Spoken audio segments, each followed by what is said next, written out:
The following is a Galactic Network podcast. For more, go to gncast.com. That's GNCASTS.com. The Podcast of Terror is a great podcast. It's covering movies that are not for children, and thus this podcast is not for children.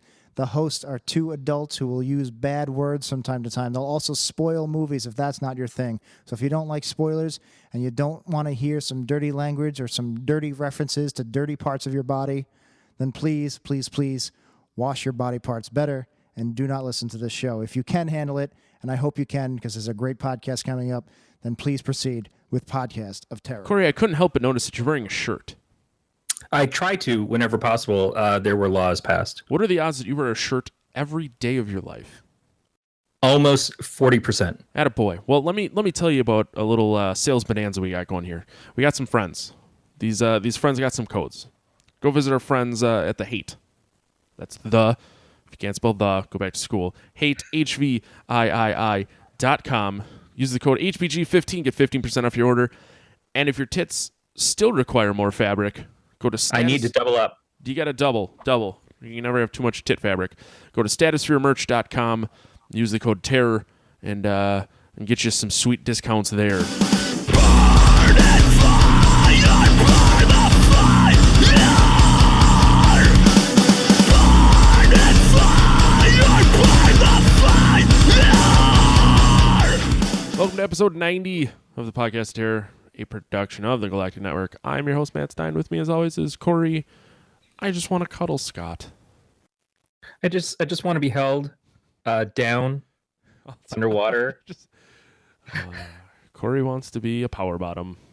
Chortle them balls on the bottom. I mean, if I can chortle with my ass, it's... Man, have we ever talked about Bam Margera's I want to bend my dick around, or bend the dick to my back to my ass song? No. We haven't? No. Oh, no. All right. So, Oh, no is definitely where I'm going with it. Literally, I believe the majority of the lyrics are, I want to bend the dick around the back of my ass so I can fuck myself. I feel like Ben Margera has fucked himself plenty in his life. I think he was really, really high on drugs. There's also my favorite line in the world is, I want to titty fuck my butt cheeks. Right? Yeah. So, what counts as the nipples in that situation? Is it just boils? probably. This is big pimples. Bam. This is probably the worst opening we've ever done. I'm kind of thankful we don't have a guest. Yeah, but that's why we can get away with these things. All right, let's listen to some Bam Margera here. It's called Fuckface Unstoppable, Bend My Dick. Fuck yeah. Bet you don't need no ultra nigga for your boo boo got knocked the fuck out. I ain't going out like no punk ass bitch, cause that ain't where I am. Yo, check it.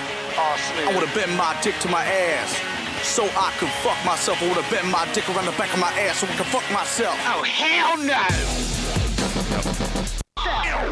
To a big, Here we go. you know it's the best when you shit out the mess. To a big ass, thick ass dick.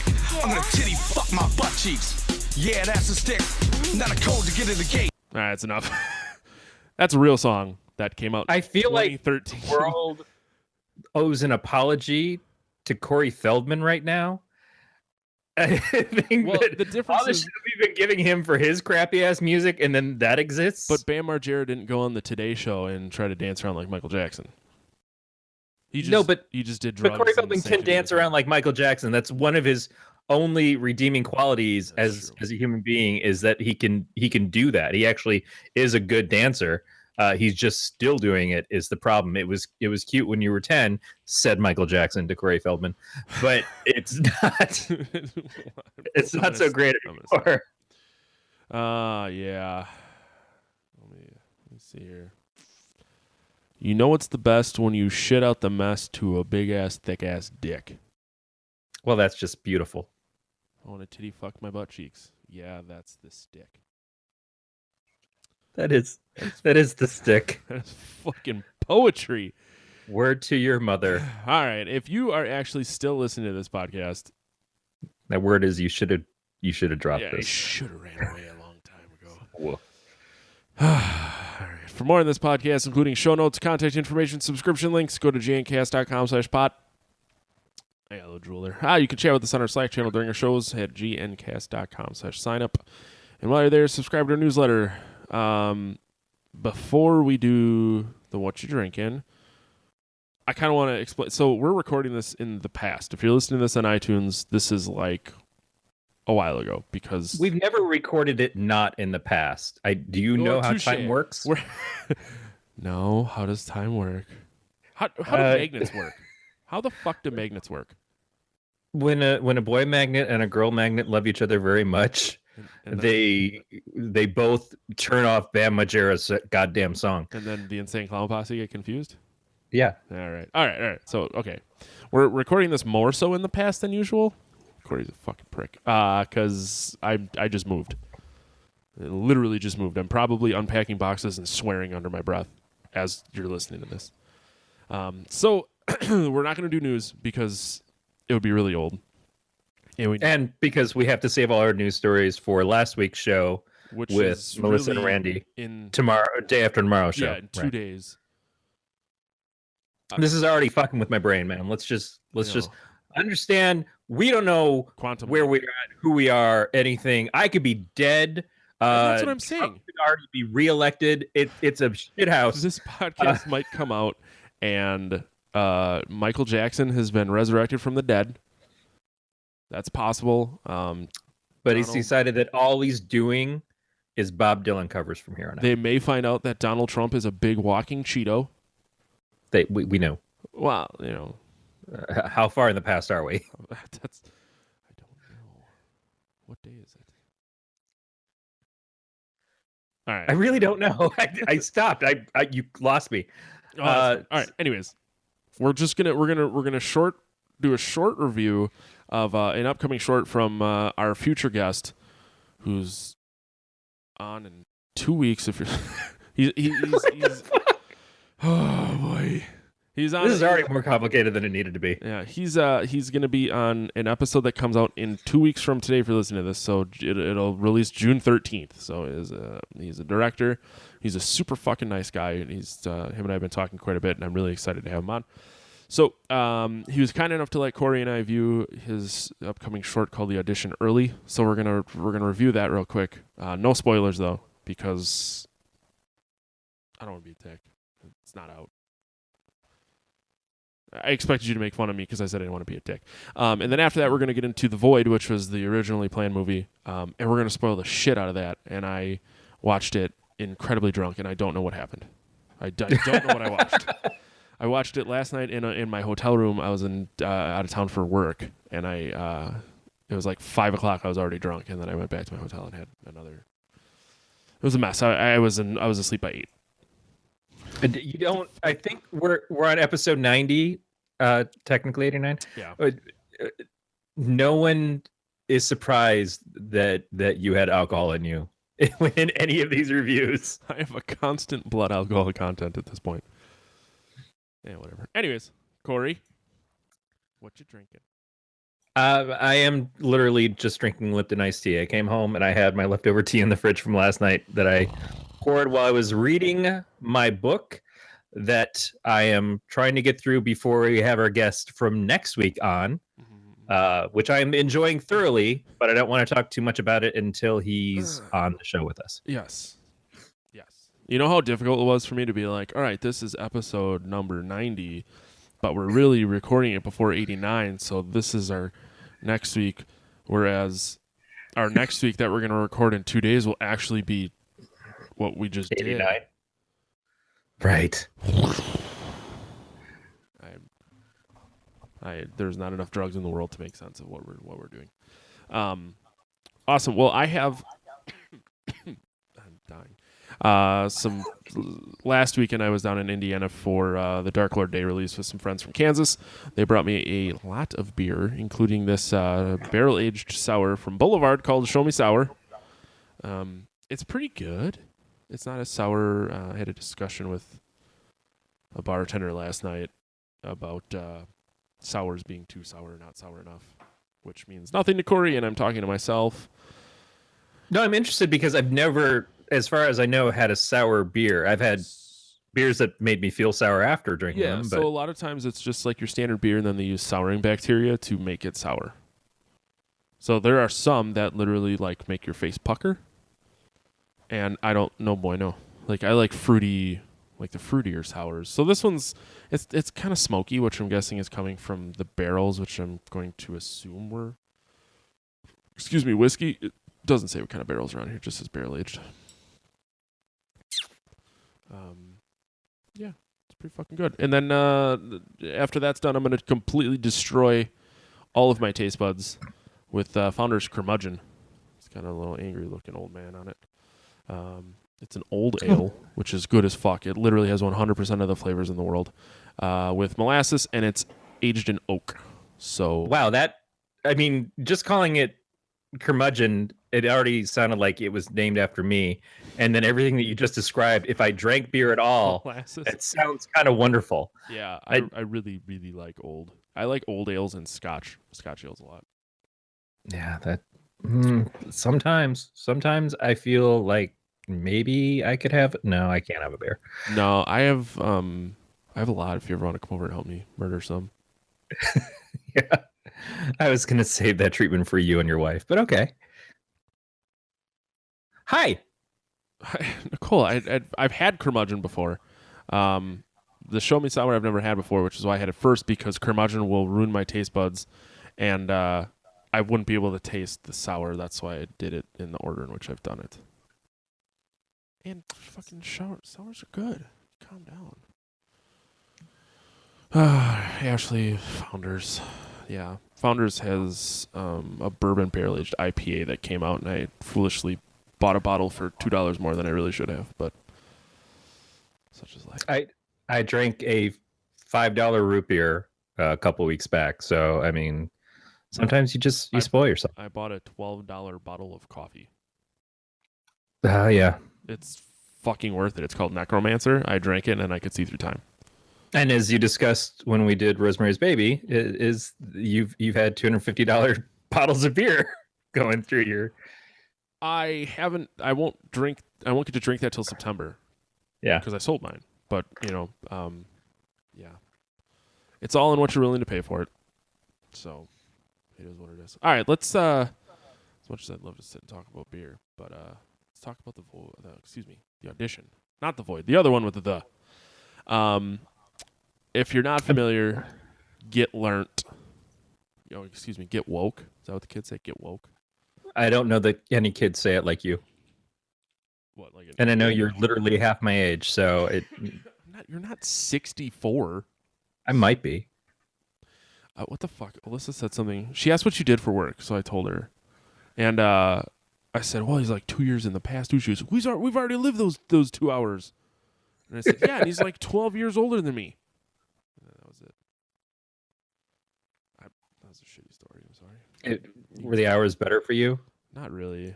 I sat in a chair and watched Catfish. I was here looking forward to this show. I look forward to it. Like, literally, the worst part of my week is like right when we're done, because that is the longest period until I get to hang out with you again. Yeah, I miss you too. If you were on Grindr, I would grind you. If I was on Grindr, I'd be way too popular. You're just beating the dicks off with a stick. Like, no. I mean, that's what you're into. I'm desperately trying to find a solid the written description on this movie, because I don't want to butcher it. All right. An actress thinks she's about to audition for the opportunity of a lifetime, but things aren't what they appear to be when she wakes up in a room tied to a chair with cameras pointed at her. Now she is the victim of a director who will make sure she gets the scene right by any means necessary. That's just Friday Nights for Corey. That is totally... Am I the actress? Am I the director? Or am I the chair? I feel like you're I'm the chair, because I'm going to put my butthole on you. That's exactly how it was built. Nicole said you're going to beat the dicks off with another dick. That turns into dickception, because now you're just beating dicks with dick. I can't. That's going to be like the when we're recording this conversation. It's too much for a Friday night. Yeah. So It's 20 minutes long. I don't remember if I said that. So it's short. So it gets, You should mention the person who let us know about it. The director and writer is Anthony Rouse. yes, thank you. Kind of dumb. Yeah, and Anthony will be on the June 13th episode, as I mentioned earlier. So looking forward to that. One of my favorite things about this is that there's no fucking around. It goes from 6 to midnight, quick. Yeah, it's a 20-minute film, so obviously it's short enough that you're going to try to see the thing complete. But we've even reviewed some short films on here before, be it there was something we watched recently that was a YouTube series that was doing an anthology thing about the guy who was following the stories from the radio, but then they had short stories that went with it. Those were short, but I don't think that they cut to the chase as quickly as what this did. Also, some of the what is it, the stuff that we did, the Slender Man, the creepypasta stuff. Yeah. Some of those things went way too goddamn long. That's for what true. They were. And the nice thing is your backstory comes, and I use the term backstory loosely because there isn't a ton of backstory, but it's not needed.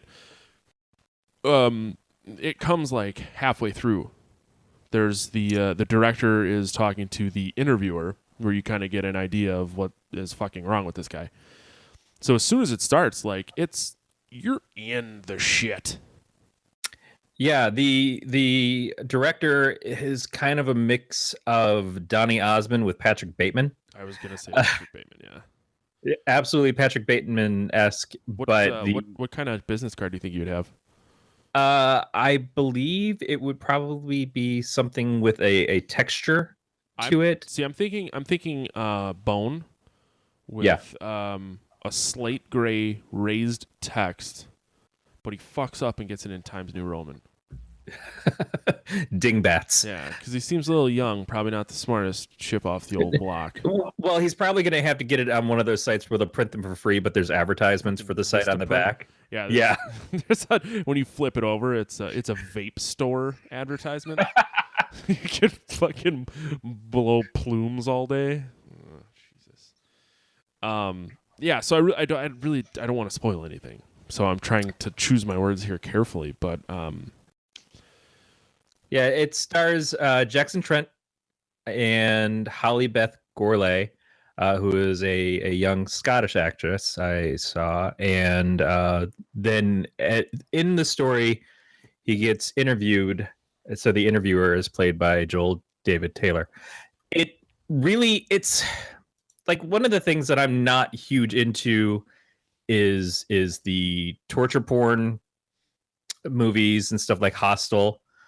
And I was afraid that it was going to go towards that, and it doesn't quite cross the lines. Oh, it skirts the line. Those films do. Yeah, it gets very close to it, but it's not so vile that I like had to pull myself away from it or anything. Yeah. And we know that I'm sensitive because I'm just made of preciousness and unicorn farts and dicks apparently. So farts and penis. There was the one thing I do want to say real quick, because I don't want to cut you off, but there's like a brief period where you're not quite sure if the guy is insane or what's happening, and that was kind of cool too, because you kind of know what's coming, but there's still that like little glimmer of doubt. Yeah, you kind of hope it's interesting because the way that it's filmed is that it could very much be that he's filming it in a way that it could just be that this is the movie, and that's the way that it gets presented, at least to the interviewer. So it's solid as a piece of independent filmmaking. I think it's a very good example of the kind of thing that you can do on a not huge budget. The budget was estimated at $500. Oh, I didn't see that. That's insane. What he accomplished with $500. It has some good talent in it. Has obviously a solid story. It tells a complete story, I think, in the time that it has allotted, which is very good. So it completes itself. I'm I admire what he was able to do. Oh yeah. And I'm looking forward to talking to him and finding out more about how he approaches storytelling in his films. Assuming we don't offend him and he leaves within the first 5 minutes.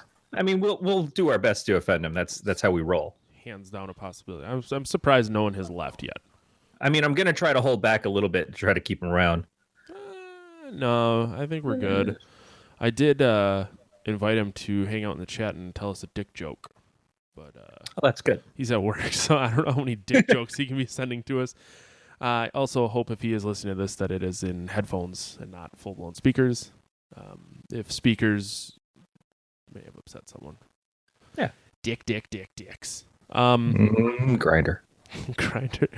Meat grinder. All right. So, yeah, like I said, I don't want to say too much. It's a short, so there isn't a ton. And it's released on June 30th? Yep, June 30th, 2017, it'll be coming out.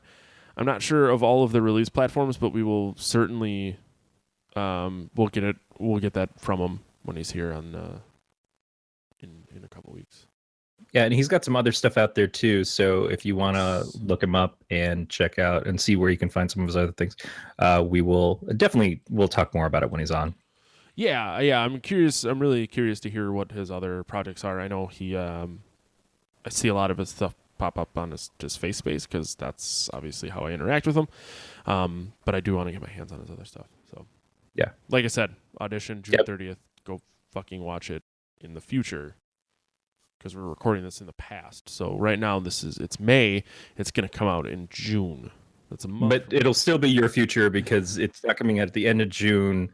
I have a slide rule somewhere. Maybe an abacus. We need a fucking protractor and a sheet of paper and like a gel pen. 40 beans, something. Yeah, we need 14 space beans. Are we doing this in base 8? I need to know. Oof, it's been a while since I did base 8. We're gonna need 1 fetid goat and 12 clitori. This is how we're... It's okay. It doesn't matter how many clitori you bring. We're not going to be able to find them, according to public opinion. I saw the South Park. It's in a field behind a tree. I just look for the man in a little boat. All right, let's. Opposite bar Brady. I would have liked to have read a review here. That would have been a nice segue into the fact that Nicole's giving us a face. To the fact that we have to talk about another movie, but. No one likes to review our show. It really hurts my feelings. I lie awake at night not getting iTunes reviews. It's true.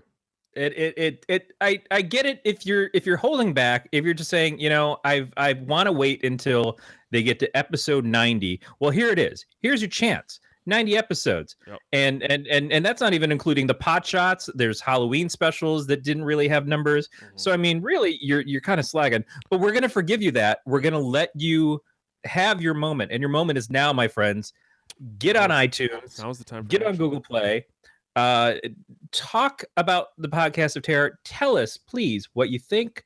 What you like about it. If you want Matt's Grinder username.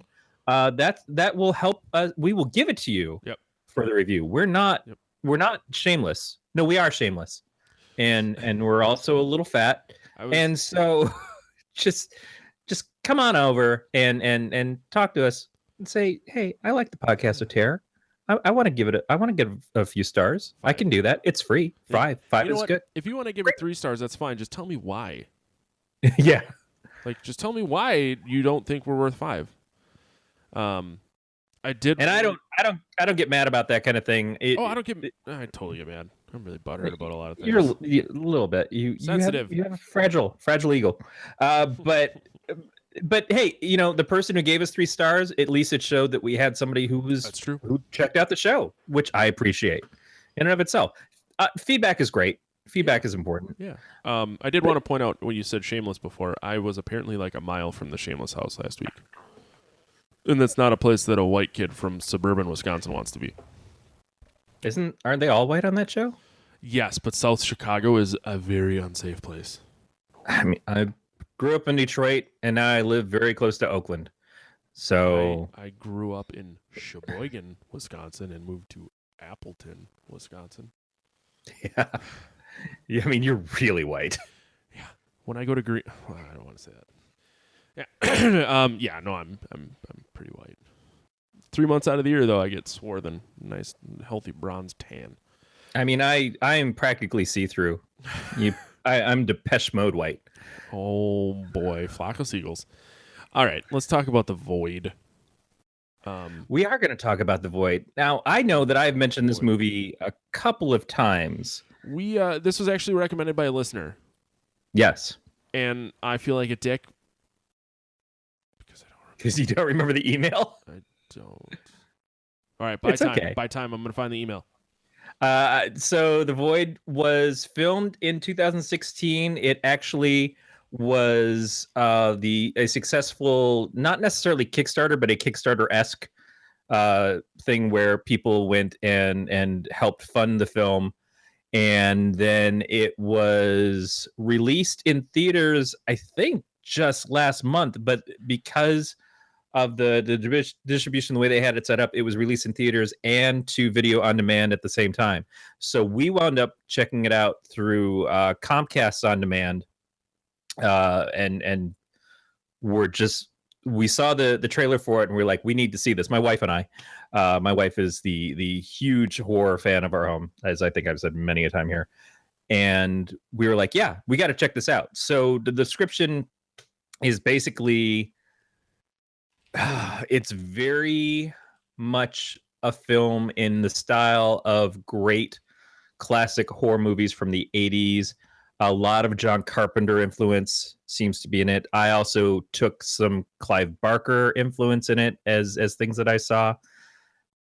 It does wonderful work with practical effects. The guys who created it and worked on it have done stuff for Trauma, and they did, I think, short for the ABCs of Death, the second one, if I remember correctly. I think they did the W for that. But this was where they usually focus on comedy and horror together. This is just straight up a horror movie.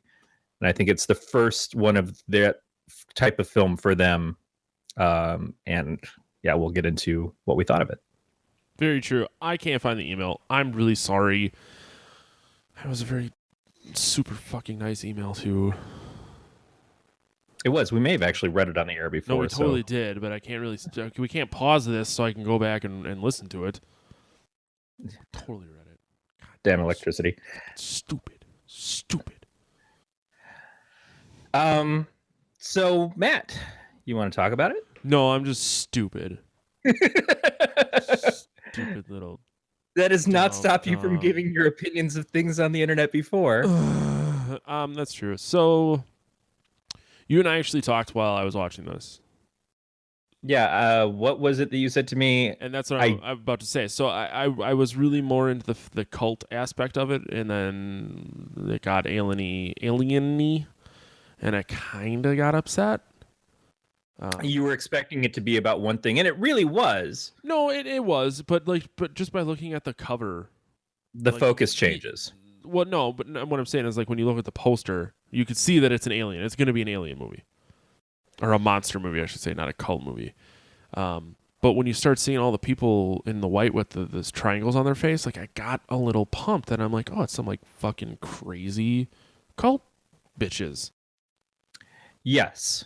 Okay, so let's give a little bit of a rundown of the film, at least where it starts. It starts out with a scene at a farmhouse. Two people are running from it, trying to escape two other people. One of them is a woman. She gets shot, and then yeah. Sorry, I'm sorry.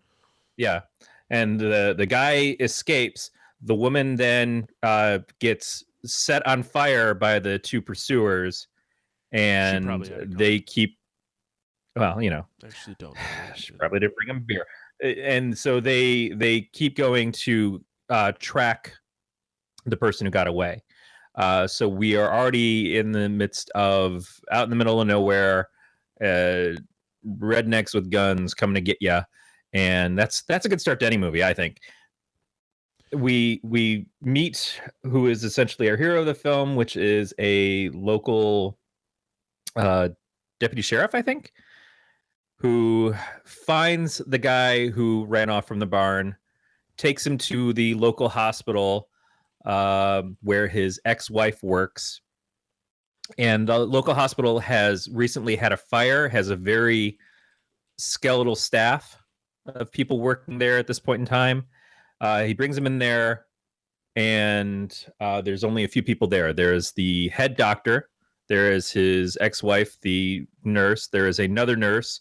There is a student nurse. There is one person who is a patient, and then there is a young girl and her grandfather. The young girl is pregnant and is going to be giving birth, so she is still to be checked in, but she is another patient there. And that's about it. Pretty much right after that, things start going fucking crazy. We see a woman tear off her face, kill somebody else, and then start turning into a monster. And it just goes on. Yeah, what did she say when she was cutting her face off? She said, "This is not my face. This is not my face." Yeah, it was. This is not my face, which was very reminiscent to me of a scene from Clive Barker's Nightbreed, which was when the guy is trying to prove that he's one of the monsters from Midian. He goes to cut his face off. He actually pulls off his scalp instead. But it's the same premise: is that like, this isn't my real face. This isn't who I am. So it felt familiar, but not in a copycat kind of way. It's just like, oh, all right, I kind of recognize if they're trying to pull from anything that's what they're pulling from. The cop, after he shoots the nurse who tears off her face and kills the other guy, falls down, has a seizure, and has a vision. And the vision he has, he doesn't realize is of the future, and it's basically where the night is going to take us, of creatures and space and all these things. And I don't remember if he sees the guys in the robes then or not.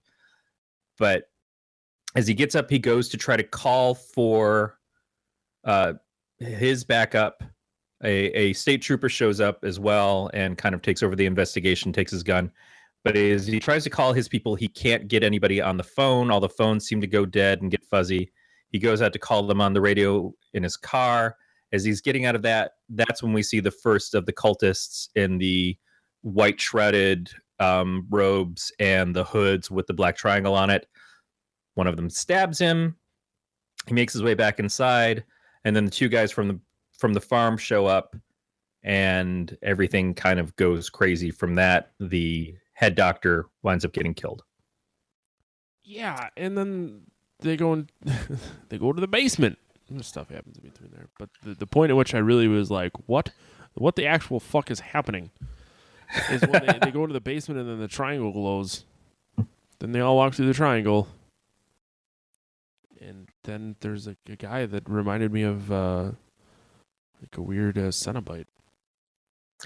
There was very Cenobite stuff to this. That was the other thing, as I saw some Hellraiser to this in the peeling off of the skin, the looking like a kind of god that is trying to bring this hell to earth through this void portal. He's trying to conjure out something from this other dimension and bring it to earth. He's also trying to fix what is death and life, and trying to the guy, it turns out, is the head doctor. The head doctor has been organizing or became a leader of this cult. Now, I don't know how much of the cult owes to him precisely, but he is the leader of it at this point. He certainly seems to have the most power out of everybody. And the reason being is that years ago, he had lost his daughter. His daughter was killed. And so he's trying to bring her back to life. Similarly, the cop and his ex had lost their son during childbirth. And so they have their own issues with the loss of a child. And the doctor keeps trying to entice them both into helping him, while not giving them a lot of choice in the matter, by saying, I can bring you back your child. Or later on when he kills the ex-wife, he's like, I can bring you back Allison. And it's all basically like, I've learned how to cheat death, or I've learned how to defeat death and bring the dead back to life. When we see his daughter return towards the end, I don't know if that's exactly the life that she wanted to return as. Yeah, it looked kind of like the alien from Aliens 4, the alien Ripley human mix character, where the face, you could almost see a human style face to it, but the rest of the thing was very bestial and ugly. It's the practical effects on this are very Cthulhu-esque, except when we're talking about the basement with the room full of people that the doctor wouldn't let die, which was straight up out of weird. 13 Ghosts and some other shit that was just all kinds of fucked up. There's a scene with someone who has been trying to kill themselves by stabbing their head against this pipe, and the pipe going through this giant, now gaping hole in their head, and they're just doing it over and over again, trying to put themselves out of their own misery, and they can't die. And the doctor said something about them. They all want to die, but I won't let them. And that scene is just fucking hideous. Yeah. I think I was eating pizza at this point. I think I was eating leftover roast. Got a little drunk. The pizza place across the street closed at 9. It was like 8:45. I fucking put shoes on, ran over there. I was that guy. So now you were disappointed about I wasn't disappointed. I just wish it would have. I wish it would have been a better movie. Well, you felt like the cult wasn't as big of a part of it, or the exploration of the cult wasn't Agreed. Gone enough. And I agree. The movie story moves pretty fast because it all takes place in one night, and it introduces a lot of characters and a lot of different motivations. And it's not like there's a huge mystery. We meet the doctor. He seems okay. We meet the nurse. She seems okay until she tears her face off and kills another guy. But as we see them kind of like change and shift, and when the doctor is killed, he comes back. But we learn about his motivations past him being dead and past him basically kidnapping Allison. And we find out that he runs his cult, but we don't see any of the stuff about the cult at that point. We just know that he was a part of it because there are Polaroids of him with them. And he starts confessing over the phone to Daniel about why his motivations are the way that they are. And so the cult stuff, it seems like there's probably a huge story that could be explored with them. Certainly if there were sequels or prequels or anything else, we could get a lot more of that. The cult were the people who ran the farmhouse that the two guys at the beginning, who turned out to be good guys, they ran that farmhouse, and they enticed people in who had drug problems or anything else that wouldn't be missed, to use them for sex acts to help power their magic, and then cause people to change and cause them to basically either go nuts or become a part of the things, or they sacrifice them. So there's a lot of that stuff that we never get to see or experience in the context of the film, which is a little disappointing. If the film was longer in that regard or concentrated more on that, then there may have been more of a payoff for that portion of the story later on. Otherwise, it's almost unnecessary. The cult portion looks really cool, but doesn't feel needed with the summoning of a Cthulhu-type monster, cheating death, opening a portal to the void, or whatever else.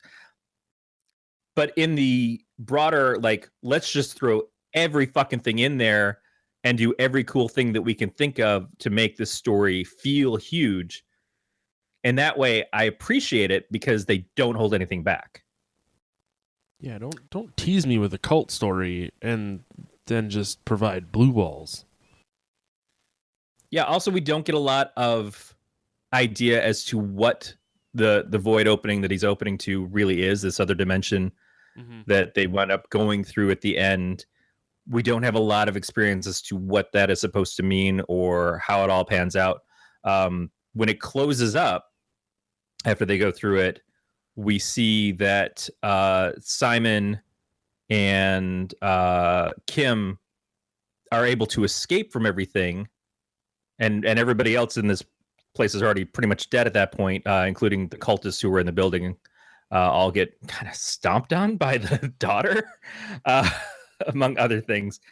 And so it kind of puts too clean of a bow on it at the end for those two characters, whereas everybody else is just, no, we're all fucked.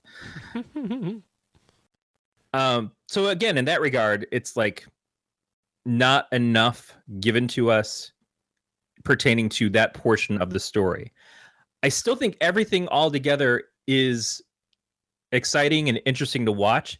Certainly the tension was very high. Mm-hmm. The effects, as far as the use of practical effects and the creature creation and the room and everything else was stellar. And this is the kind of shit that I love to see in a modern movie, especially one that still has kind of a throwback feel. It seemed to get so much of that right that while there's a lot of story that I would have liked to see explored further, or saved, or the promise of we're going to get more of this coming up, I still wasn't disappointed in the movie at all. I could probably say this for 90% of the movies, but I'd like to go back and watch it when I'm sober. You probably should. This was my second time seeing it, so I got to pay attention to it with a different eye this time, and I maybe enjoyed it more the first time just because I just had no idea what to expect. Mm-hmm. But I love this movie. I love it in the sense that this is the kind of horror movies I want to see happen more. Because it was original while still having evocative tones to things. Certainly, the creature aspects was reminding me of Carpenter's The Thing. The opening of the void and the premonitions of the future and stuff, while they weren't explored fully, reminded me of some of the confusing but brilliant aspects of The Prince of Darkness from Carpenter. This was so many ways a love story to Carpenter's films, with, like I said, some Clive Barker thrown in. And I really want to see what else these guys who made this are going to do, if they're going to follow this up at all. But this is a movie that just kind of like came out of nowhere and kind of blew me away in the way that like a movie like Pontypool, which we reviewed very early on, did, because you didn't know what to expect from it. You didn't know you were going to get from it. There was no realization until you just see it play out. And I felt so good in the fact that they were leading me to something and I had no idea what was coming up next. Yeah, I mean, I didn't. I can't say I didn't like this movie. It's just it panned out to be different than what I expected. Yeah, different than what I wanted, because you had your own idea of what to expect, and you were looking forward to exploring that film. Yeah, and we just did a review about a cultish film with Rosemary's Baby. Yeah, two weeks ago, but not a super cool, let's wear white robes with black triangles on our faces cult.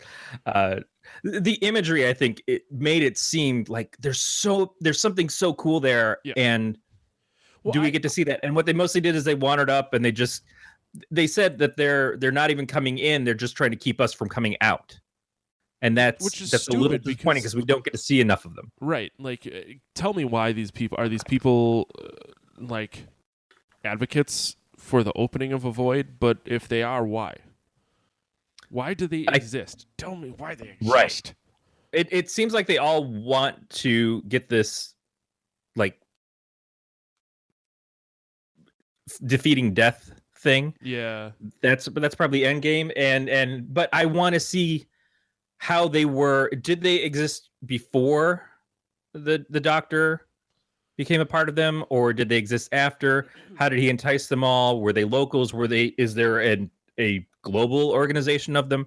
And that's the kind of thing that I think could definitely be explored if there's more of this.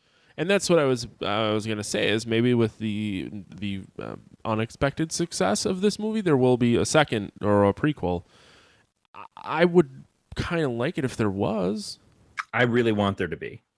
And while the movie definitely made more than its budget back in theaters. It only hit about 50 theaters. It wasn't expected to do a lot in that. So I'd like to know how the movie did as far as video on demand, and when it gets released to DVD and Blu-ray, how it's going to do there. Because I think this is one of those hidden gems that people probably don't know. Although the ratings for it have not been stellar. They've been okay. They've been kind of middle of the road to a little above average. And I think most of that is based off effects used in things. But I just think that this is one of those things that if people watch it with don't get drunk and watch lower this, expectations. Yeah, definitely don't get drunk and watch it, or get really drunk and watch it and then rewatch it later on when you're sobering up. There's that. But I think if they come at it without heightened expectations and they just check it out, especially if they don't know a lot throwing it, they're going to really like it. If you're that person, you probably shouldn't listen to this review first. Nicole in our chat is throwing out Void 2 names, and the second is actually my favorite, but when I started the sentence, that one didn't exist. She's come up with the Void 2 Voidier, or 2 Void 2 Tentacly. Oh, God. 2 Void for y'all. Hers is way better. Void, thanks for everything, Julian Newmar. If we go with the Void 2 Voidier, then it needs to be Void 3 Voidiest.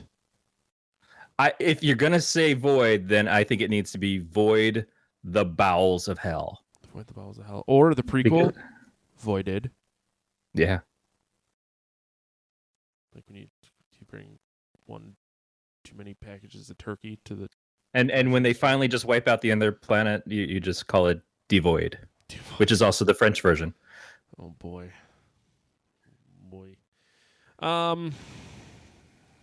Yeah.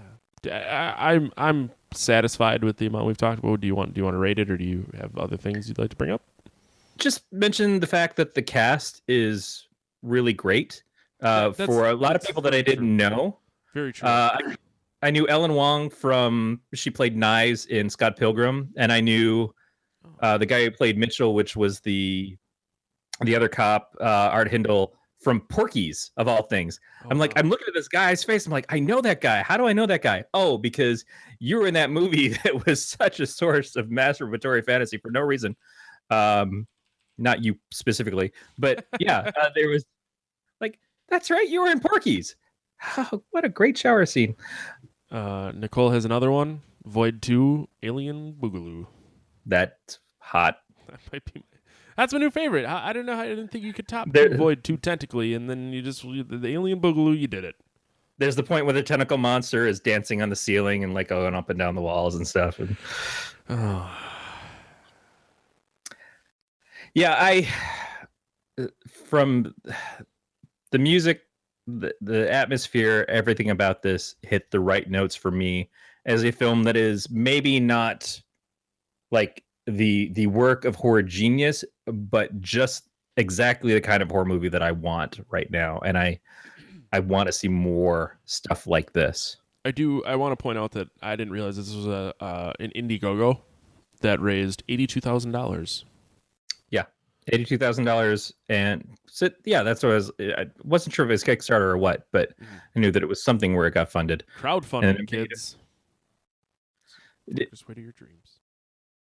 And these guys had at least been established. They had done other stuff before, but certainly there's an importance to, if you want to see and support great horror movies. There's a shit ton, and I personally love crowdfunding. Yeah, to a point. I crowdfunded a game in February of 2012, and I still don't have it. There's a couple of things that I haven't gotten paid off on yet, but there's one of them I know is going to happen, and I have absolute faith in people doing it, and that's the one that I've waited the longest for. But I'm okay with that. It is a thing of, you got to expect that the money that you're putting into it may never go anywhere. So just know that going in. I fucking bought Star Citizen, which is a PC intergalactic flying game. I was going to say, you're not allowed to buy people. I mean, maybe in Wisconsin. Not a person. And people, like, a game came out, but you can't really play it. You can like sit in your spaceship, And I know people that spend thousands of dollars on this game and just there's no game yet, and there's no guarantee that this game will ever come out. Yeah, and honestly, if that's told to me at the beginning, I would feel a little bit different because I still want to support people's dreams. But you never know. Circumstances change. Things go nuts. Price of shipping overseas goes up crazily after you've done it. You never know how it's going to work out. I think a lot of people do it with the best of intentions, but I certainly know people have started crowdfunding things and just took the money and ran. Yeah. I've never experienced one of those things where I've funded somebody who did that, but it's always disappointing when things don't go the way that they want them to or expect them to. Right. Hey, Corey. Yes, sir. On that note, let's go to the Fap Cave. All right. We're going to rate this motherfucker. We should probably rate both. I don't want to not give the audition the attention it deserves. I didn't even mean to call it one of our categories. All right, yeah, the old FAP scale. The 3-tiered scale of masturbatorial genius. First of all, we go 0 to 5. We'll start off with the feature, which if you're new, the feature is going to be the story. Was it original? Was it interesting? How was the acting?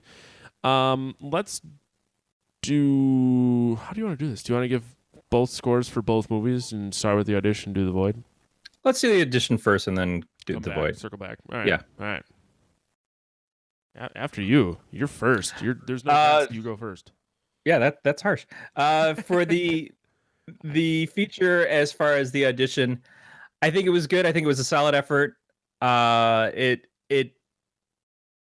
jumps into something that felt familiar to me in the execution, but I think it executed well with what it is. I'm gonna go 3.5. Ah, nice. I give it a 4. I mean, it's a really solid. I hate to use the term outing, but it's a solid outing. Anthony did a great job with what he had, which was a 20-minute short. You get the sense of what is happening and how fucking crazy the director is, and I really like that. I give it a 4. I can't remember if I said my number, but 4. No, I should actually, because I wasn't thinking about the acting. I like the acting. I think that the actors, obviously still young, probably still go. I'm going to up it to 4 because I thought they did a pretty good job. Even though I'm telling you that one guy just reminded me so much of Donny Osmond for some reason. That's terrifying. Which maybe makes it creepier. Yeah, absolutely. It's funny. Next up is the attention. It's going to be your rewatchability. Would you purchase it? Would you recommend it to friends? Core diggity. I mean, that's sort of what we're doing already, isn't it? I believe that is literally what we're here doing. Since it's a 20-minute short, it's kind of hard to say, would I buy this? On the other hand, what I would buy is buy into more of his work. I would like to see more stuff that he's producing and making. So in that regard, I'm going to go 4 again. You kind of win. I gave it a 3.5, but for mostly the same reason. Is when I saw this, my first thought was, what else has he done? I need that in my life. From talking with Anthony, he told me he's done, I believe, 6 projects, 2 features, 4 shorts. I could probably look. It wasn't that long ago. But either way, that's the point. Is that that's kind of like giving. It's gonna sound kind of bad. It's like a drug dealer giving someone a little bit of crack. Yeah, and also we're seeing what he can do with $500 in this. So what he could do with a larger budget, with a longer roll time, and everything. That's what it is. This is an example. This is a amuse-bouche, a Susan. I don't know the terms, but it's a sampling. Yeah, it's a sampling of what you can get going forward, and I would like to see more from him. Anthony did a feature and 4 shorts last year alone. Wow. Yeah, he's a busy little boy. I mean, that's someone that you should be crowdfunding. Yeah, fucking A. Because he's producing. Take that shit to Indiegogo, son. Last up, we got Panic. How are the effects? Were you surprised? Did it keep you on the edge of your seat? the effects, $500 wasn't a huge Right. budget, but I think it played with what it could with the budget that it had. I'm gonna go 3. I was a little less generous. I give it a 2, but he did very well with what he had. I mean, there was one aspect that once you see it will make sense that I thought was done pretty well.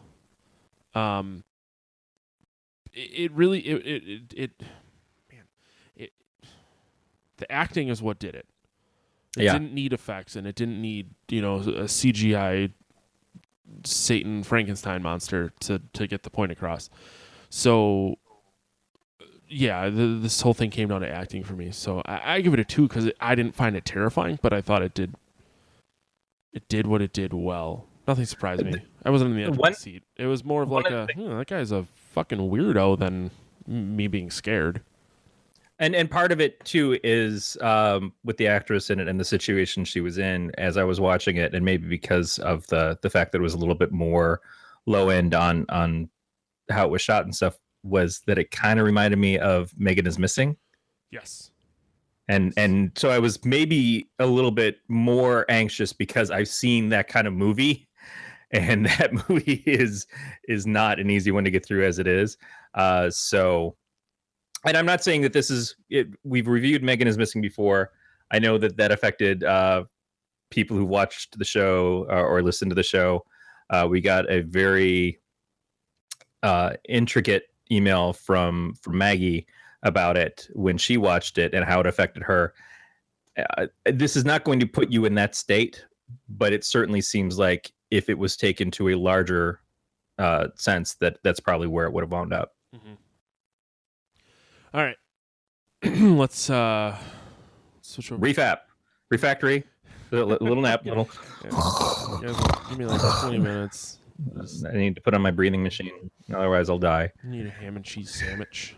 Yeah, maybe some ice cubes on my junk. A little bit of snuggles. Make that come back to life. Jesus. We're gonna need to perform a seance on my penis. Bring it back to life. No hot wax. Yeah, right. Watch the pubes. All right, let's fap round 2. I don't have the sound ready, so you only get Fap Cave sound once. I'm not going to describe every category this time. You already got it if you listen to it. But The Void feature. Story original, absolutely, with a lot of homages in it. But they did something of their own accord. The acting, I thought, was really good. I had zero questions of whether I was buying into what people were doing. I'm kind of in love with this movie, so I'm going to say 5. Wow. That's the easiest way to Corey's heart. I'm going to go with a 4. I mean, I thought it was really original. It was pretty cool. The acting was good, but I still am super let down that there was no backstory on the cult. The attention. I own this. I will never not own this. Well, I mean, if you purchase something, you own it. You own it forever. No, that's not the way it is on the digital age. You basically are just renting shit from fucking Disney and whatever. If you buy it on iTunes and then you uninstall iTunes and you unauthorize all of your computers. I'm very glad to have this movie. I'm glad that I had the excuse to rewatch it in such a short time. But am I going to rewatch it every week? No. But is it going to be, if I want to watch a horror movie, is it going to be one of the ones that I'm going to pick first? Probably. I'll say 4. I guess I'm going to give it a 3.5. I do intend to rewatch this movie. I want to rewatch this movie. I just don't know at what point I will actually rewatch this movie. Because I'm a bitch. Watch it while you're not drunk. Well, and not fapping. I mean, if you're into it, you can. But when you get to your new house and you're kind of like killing time there and just finally relaxing after you've done all the shit that you need to do. I have 105 bottles of beer. I'm going to start with those. And you told me I can't get drunk and watch this, so I can't crap. That'll definitely get the fapping down, I guess. Well, I like to get a solid buzz and just rub out that easy one. Yeah. Speaking of rubbing out that easy one, let's talk about the panic of the void. Oh God. It's from a effects standpoint, I can't imagine anything that would have made me happier than what they did with this film. With especially if you consider the budget that they had, there was certainly, again, homages to things that have come before, but I think a lot of originality at the same time. Was I surprised? Yeah, the story pulled me along at a brisk pace and kept me interested the whole time. Kept on the edge of my seat. Yeah, I'm gonna say 4.5. Oh, that's awfully sweet of you. I give it a 4. I thought the effects were really good. Nothing scared me. I didn't think the movie was scary in any way, shape, or form. But much like the acting carried the audition, and I don't mean that in a bad way, the effects carried the void. Yeah, I think it was really good acting, but the effects were a point above it. Mm-hmm. Absolutely. Oh, fuck, where'd you go? I lost it. All right, you can contact us by leaving us a voicemail at 805-328-3966. You can email us at pot@gncast.com. I'll read your email. I'll try really fucking hard to not forget your name 3 weeks later when we talk about you. You can leave us a voicemail on the website, or excuse me, you can leave us a message on the website. You can find us on Twitter, Facebook, and Instagram at Podcast Terror. You can subscribe to this podcast via iTunes, Stitcher, Google Play, or any of your favorite podcatchers. Make sure you leave us feedback. Can't really urge you enough. I get tickled on the inside when there's feedback. I really appreciate it, and I know Corey does too. So we want to hear what you guys have to say. I also get tickled on the inside on Grindr. All the subscription options and links can be found at gncast.com/subscribe. Finally, you can join us on our Facebook for the entire network, which is the Galactic Network. Corey, you're not our guest. Where can people find you, though? You can find the comics that I help make at donascomics.com. You can find my wife's art, which I think might be getting featured on our local horror TV show, Circus of Chaos. I just got an email back from Cousin Dave on that. You can find her stuff on Instagram at hag_attack, or you can go to arthag.com, which is her still in progress website that I'm working on. Attaboy, you should get your shit together. You can find me on Twitter and Instagram and on Tapped if you want to see how drunk I get at Matt the Lifeguard. That is going to do it for another episode of the podcast, Derek. Thank you guys for listening. Hi there, this is Brett Stewart from the Jukebox Podcast. Are you a huge fan of music, or perhaps you'd like to expand your sonic horizons? Well, I am here to help. Every month, the Jukebox digs deep into the finest of the world's independent music. From folk to blues to hip-hop, rock and roll, jazz, spoken word, experimental, even classical. We spend time with it all. Plus, I bring industry professionals and fellow fans on Jukebox roundtables every month to discuss the latest news and topics in the industry. Join me at jukeboxpodcast.com and on all major podcatchers.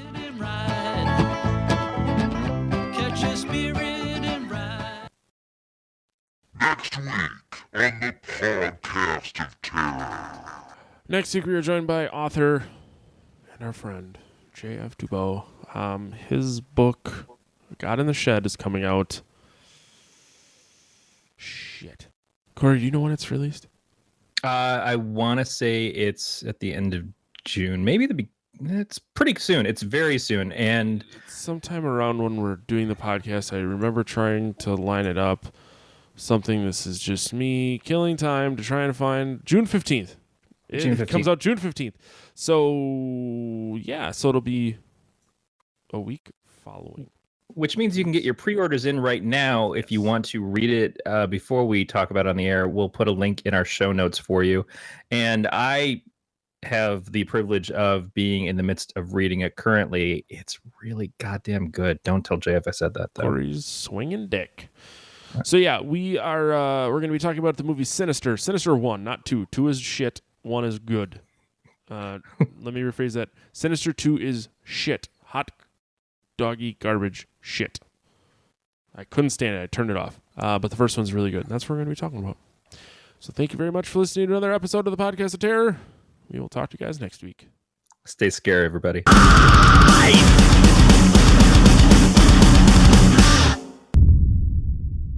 This has been a Galactic Network podcast. For more, go to gncast.com. That's gncast.com.